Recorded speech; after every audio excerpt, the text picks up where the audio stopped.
నమస్తే, welcome to Y news. నేను కళ్యాణి.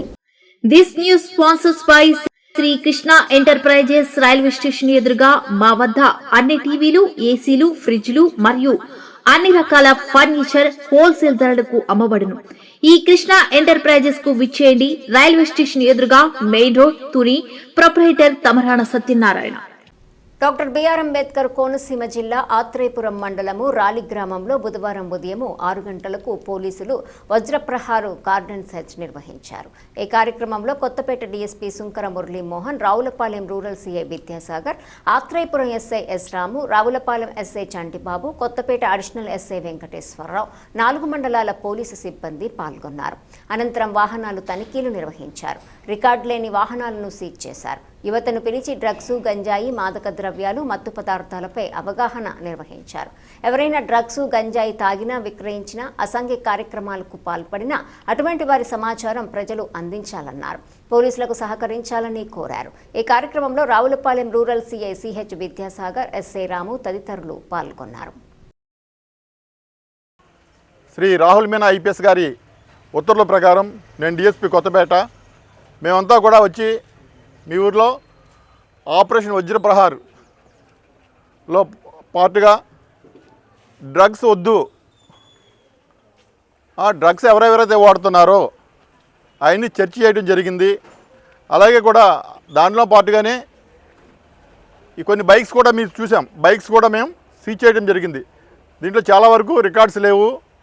సుమారు ఒక 100 బైకుల వరకు కూడా మేము ఆపి చెక్ చేస్తున్నాం. ఇప్పుడు అసలు ఆ బైక్స్ అన్నింటికి కంప్లీట్ రికార్డు ఉందా, లేదా దాంట్లో ఏమైనా దొంగ బైకులు ఉన్నాయా, లేదా ఈ గంజాయి ట్రాన్స్పోర్ట్కి కానీ ఈ డ్రగ్స్ ట్రాన్స్పోర్ట్ కానీ ఏమైనా యూజ్ చేస్తున్నారా, లేదా ఈ దొంగతనానికి సంబంధించిన బైకులు ఏమైనా ఉన్నాయా, ఇవన్నీ కూడా ఇప్పుడు స్కాన్ చేసి వెరిఫై చేస్తాం.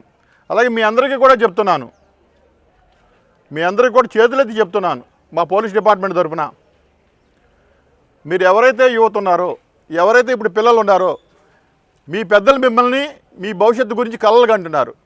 నా కొడుకు చదువుకుంటున్నాడు, చాలా గొప్పడు అవ్వాలి, అభివృద్ధిలోకి రావాలి, వాడు అభివృద్ధిలోకి వస్తే నేను పడ్డ కష్టం, నేను ఏదైతే ఈ చెమటలో చిందించానో నా కష్టం ఆడు పడకూడదు, నా కొడుకు పడకూడదు అని నీ తల్లిదండ్రులు కలలు కంటుంటే నువ్వేం చేస్తున్నావు? మత్తుకు బానిస అయిపోయి సినిమాలు చూసి, సీరియల్ చూసి అదే జీవితం అనుకుని చెడు వ్యసనాలకు లోనైపోయి మీరు ఆ గంజాయి తెచ్చుకుని తాగి ఆ మత్తులో ఏదైనా మీరు చేయరాంది ఏదైనా చేస్తే, దారైపోయేతో గొడవపడి మీకు ఏదైనా జరగచ్చు, అవతలకు ఏదైనా జరగచ్చు. లేదా గంజా తాగిన మత్తులో మోటార్ సైకిల్ డ్రైవ్ చేస్తే 3 నలుగురు కూడా వెళ్ళిపోయి డ్రైవ్ చేస్తున్నారు. మీరు లేదైనా చెట్టుకైనా కొట్టేసుకుంటున్నారు, లేదంటే దారంలో ఇల్లు వాళ్ళైనా కొడుతున్నారు. అప్పుడు ఎవరైనా ప్రాణం పోతే ఒక కుటుంబం వీధిని పడినట్టేనా? దానికి బాధ్యులు మీరేనా? మీకు అలాగే మీ పెద్దలకు కూడా చెప్తున్నాను, మీ పిల్లల మీద ఒక వాచ్ పెట్టండి.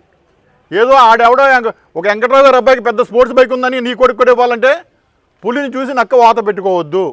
ఎవడ బ్రతుకు వాడితే అసలు వీడికి డ్రైవింగ్ లైసెన్స్ ఉందో లేదో తెలియదు, వీడికి ఆ బైక్ కాళ్ళు అందుతున్నాయో లేదో తెలియదు, ఆ స్పీడ్ కంట్రోల్ చేయగలడో లేదో తెలియదు. మీరు అటువంటి బైక్ కొనిస్తే వాడు వెనక తిరిగి రావాలా సేఫ్గా? వాడు బయటికి వెళ్ళినట్టు తిరిగి రాకుండా ఏ గవర్నమెంట్ హాస్పిటల్ మాచూరిలో ఉంటే ఎంత బాధ మీకు? మనం పెరిగేమంటే మన కుటుంబం గౌరవించాలి, మన అమ్మ నాన్నలు తలపైకి ఎత్తుకుని బతకాలి, మన ఊరు గర్వపడాలి. అంతే తప్పించి మనకి ఏదైనా జరిగితే పోనీ ఈ దద్దుడికి జరిగింది మంచి జరిగింది అనుకోకూడదు. అర్థమవుతుందా? కష్టపడి చదివిస్తున్నాం, చదువుకోవాలి, అభివృద్ధిలోకి రావాలి. అర్థమవుతుందా? ఇవాళ మీ సీఏ గారు ఉన్నారు, ఎవరు మీ సీఏ గారి పేరు విద్యాసాగర్. వాళ్ళ బాబు ఇంటర్మీడియట్లో మొన్న ఐఐటి ఎగ్జామ్ రాస్తే 1000 ర్యాంక్ వచ్చింది, దేశంలో 1000 ర్యాంక్ వచ్చింది. ఐఐటీలో జాయిన్ అవుతారు. ఇప్పుడు రేపొద్దున పెద్ద సాఫ్ట్వేర్ ఇంజనీర్ అవుతాడు. ఎంత గౌరవం అతనికి. ఇప్పుడు ఆయనకి అందరూ ఫోన్ చేసి మీ అబ్బాయికి ఇలాగ ఒక మంచి ర్యాంక్ వచ్చింది కదా అని చెప్తుంటే ఆయన ఎంత గర్వపడతాడు మనసులో. పైకి అలాగని చెప్పిన మనసులో ఓకే నా కొడుకు ప్రయోజకుడు అవుతున్నాడని. అలా ఉండాలి. అదే కాకుండా మళ్ళీ ఎవరికైనా మన పిల్లోడు ఏమంటే మీ పిల్లోడేమో అక్కడ ఒక అమ్మాయిని ఏడిపిస్తా దొరికాడు, పోలీస్ స్టేషన్లో ఉన్నాడని ఫోన్ వస్తే, గంజా తాగితే పోలీసులు పట్టుకున్నారని ఫోన్ వస్తే అది క్షేమమా చెప్పండి. మీరు అనుకోవచ్చు ఆడెవడో చెప్తున్నాడు నేను వెళ్ళిపోవాలి, ఇప్పుడు నేను లేకపోతే ఆడు బిల్డింగ్ కట్టడని. నువ్వు లేకపోతే ఆడు బిల్డింగ్ కట్టడు కదా, ముందు అసలు ఈ కొంప సరి చూసుకో. మీ ఊరేరు శుభ్రంగా ఉందా? ఈ తుప్పలు ఇవన్నీ రోగాలు రావా? ఆ ఖాళీ గారిలో కూర్చుని అక్కడ ఆ దిమ్మల మీద ఆ చెట్ల కింద దొల్లి బదులు ఈ చుట్టుపక్కల ఉన్న తుప్పలు సరి చేసుకోలేరా? మీ ఇంటి ముందు రోడ్డు ఎంత బాగు చేస్తారా? మీ ఇంటి చుట్టూ ఉన్న చెత్త బాగు చేసుకోలేరా?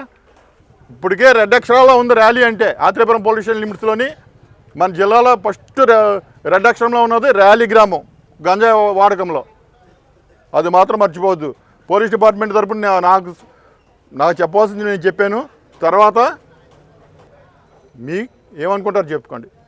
మీరు హ్యాపీగా ఒకవేళ అలవాట్లు ఉన్న వాళ్ళు ఎవరైనా ఉంటే మానేయండి. ఎవడైనా చెప్పండి, ఎవడైనా మీకు తెలిసినవండి ఇది కరెక్ట్ కాదని చెప్పండి. వాడిని ఈ మాట వింటాడని భయం అనుకుంటే పోలీసులకి చెప్పండి. పోలీసులు చెప్తే మా పని మేము చేసుకుంటాం. 1972 ఏదైనా అవసరమైతే మీ ఇక్కడ టోల్ ఫ్రీ నెంబరు. ఏదైనా ఇన్ఫర్మేషన్ చెప్పాలంటే 1972 చేస్తే మీకు డబ్బులు ఖర్చు చేయకుండా మీ ఇన్ఫర్మేషన్ ఎవరికి షేర్ కాదు. మేము వచ్చి మా పని మేము చేసుకుంటాం. అది మాత్రం మర్చిపోకండి. దీంట్లో రికార్డులన్నీ వెరిఫై చేసిన తర్వాత ఖచ్చితంగా అందరి రికార్డులు ఎవరైనా ఉంటే ఇచ్చేస్తాం. దానికోసం భయపడవసరం. రికార్డులు లేని బళ్ళు మాత్రం మీకు రావు. రికార్డులు తెచ్చుకోండి. ఒకవేళ రికార్డు ఎక్కడైనా ఉంటే తెచ్చుకోండి. తాకట్టు బళ్ళు అంటే చెప్పండి, నిజం చెప్పండి.